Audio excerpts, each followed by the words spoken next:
Berita duka datang dari mantan Menteri Koordinator Bidang Ekonomi dan Keuangan Industri tahun 1999 sampai 2000. Kwik Kian Gi dinyatakan meninggal dunia Senin malam di usianya ke-90 tahun. Jenazah Kwik Kian Gi oleh keluarga dibawa ke rumah duka Sentosa Gatot Subroto. Sejumlah tokoh besar turut datang ke rumah duka untuk memberikan penghormatan terakhir kepada almarhum Kwik Kian Gi.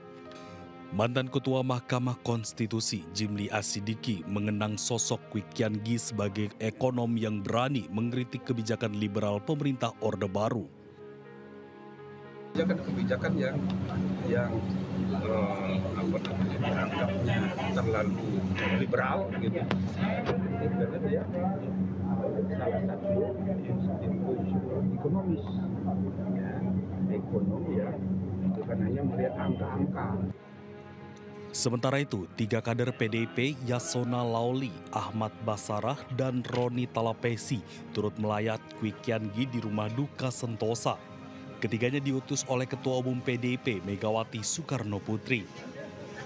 Megawati diketahui memiliki kedekatan khusus dengan Kwik Kian Gi yang pernah menjabat sebagai menteri di kabinetnya.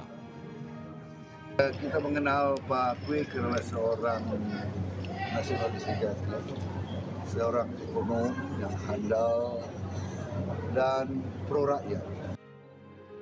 Ucapan bela sungkawa untuk Kwik Kian Gi pun terus mengalir dari sejumlah tokoh. Deretan karangan bunga nampak berderet memenuhi halaman depan rumah duka Sentosa RSPAD Gatot Subroto, Jakarta. Dari Jakarta, tim liputan iNews melaporkan.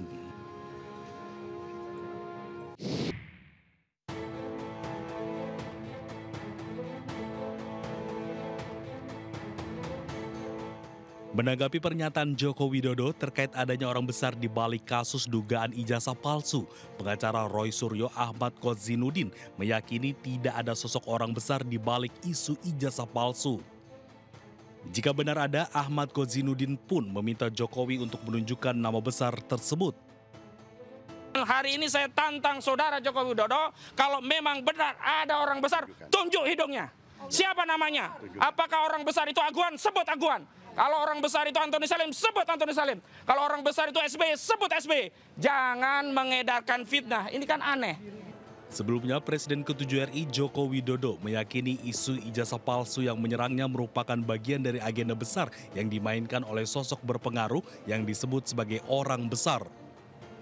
Namun, Jokowi enggan mengungkap siapa orang tersebut.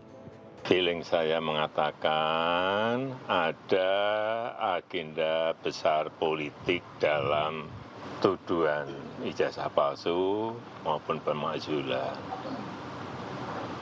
Artinya memang ada orang besar, ada yang backup, ya itu aja.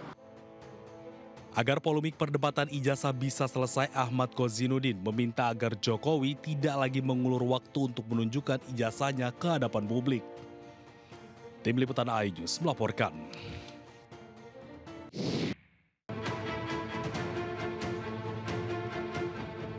Direskrimum Polda Metro Jaya menggelar konferensi pers terkait kematian diplomat muda Arya Daru Pangayunan.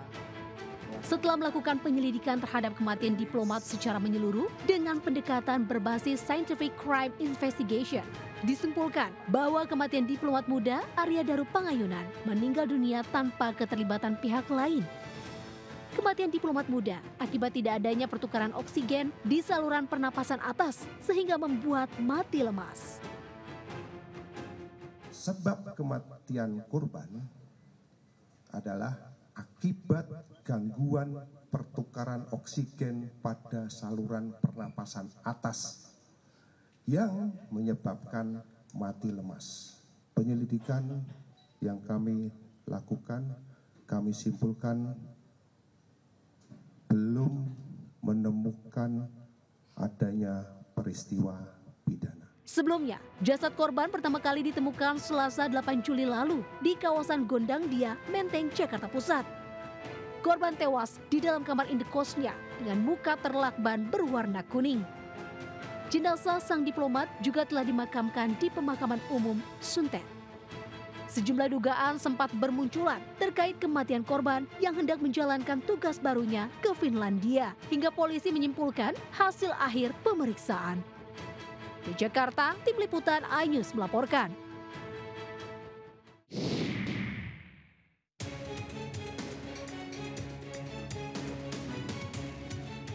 Truk menabrak 2 unit mobil di depan sebuah toko di Jalan Raya Jepara, Melongo, Desa Mambak, Jepara, Jawa Tengah.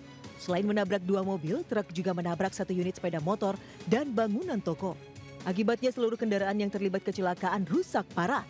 Seorang balita yang berada di dalam mobil luka parah dan harus dilarikan ke rumah sakit. Dari hasil penyelidikan polisi, kecelakaan terjadi diduga akibat sopir truk kelelahan usai perjalanan jarak jauh dari Bali menuju Jepara. Kendaraan tersebut oleng ke kanan sehingga menabrak KBM Daihatsu Sigra. Setelah menabrak KBM Daihatsu Sigra, kendaraan tersebut oleng dan menabrak KBM Toyota Calya dan SPM Vario yang sedang parkir di depan toko jejibab. Satlantas Polres Jepara masih menyelidiki penyebab pasti kecelakaan beruntun ini. Dari Jepara, Jawa Tengah, Alip Sutarto, iNews melaporkan. Ada reng kecelakaan papi reng.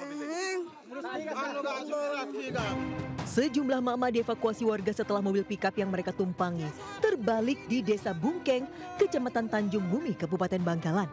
Sebagian besar korban terluka, beberapa di antaranya bahkan patah tulang dan geger otak. Dari keterangan warga, rombongan mama ini hendak menghadiri pengajian. Diduga kondisi kendaraan tak layak jalan, sementara muatannya berlebih sehingga tak kuat saat melaju di jalan menanjak. Pikap akhirnya berjalan mundur dan terbalik. Para korban dievakuasi ke Puskesmas serta RSUD Syarifah Ambami Ratu Ebuh, Bangkalan. Ini ada 10 orang yang masuk ke sana, kemudian dirujuk ke sini 2 orang, perempuan semua, yang satu umur 35, yang satu lagi umur 55. Polisi mengimbau agar masyarakat tidak menggunakan mobil pikap untuk mengangkut penumpang karena kendaraan tersebut hanya diperuntukkan sebagai angkutan barang saja. Dari Bangkalan, Jawa Timur, Taufik Syahrawi, iNews melaporkan.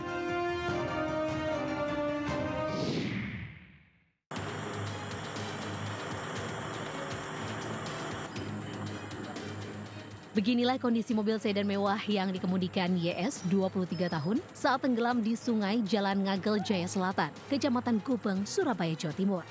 Sebelum masuk sungai, mobil mewah yang dikemudikan pengusaha cuci sepatu ini sempat menabrak taman dan pagar pembatas jalan.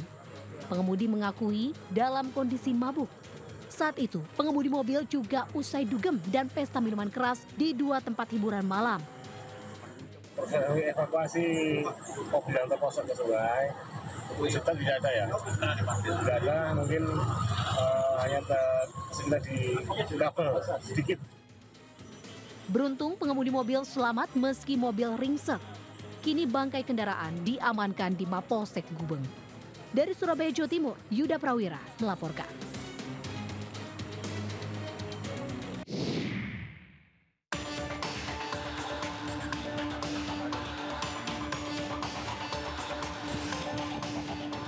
Inilah rekaman CCTV saat sekelompok pemuda berjumlah 3 hingga 4 orang membegal seorang pengendara sepeda motor, pengemudi ojek pangkalan di kawasan Kampung Kurnia, Medan Belawan, Kota Medan, Sumatera Utara. Terlihat pelaku menghantam korban, Iman Kurnia Abadi, dengan menggunakan balok hingga terjatuh. Para pelaku memilih kabur dan korban langsung dibawa ke rumah sakit terdekat. Menurut sang istri, korban sempat dirawat selama 3 hari, namun dinyatakan meninggal dunia karena mengalami pendarahan di kepala. Itu pelaku ada 3 orang, pelakunya ada 3 orang. Memang keseharian suami saya, dia bekerja sebagai ojek pangkalan. Dan setiap harinya dia mengantarkan sewa langganannya ke Belawan. Pihak keluarga berharap polisi segera menangkap pelaku untuk mempertanggungjawabkan perbuatannya. Dari Medan, Sumatera Utara, Yuda Bahar melaporkan.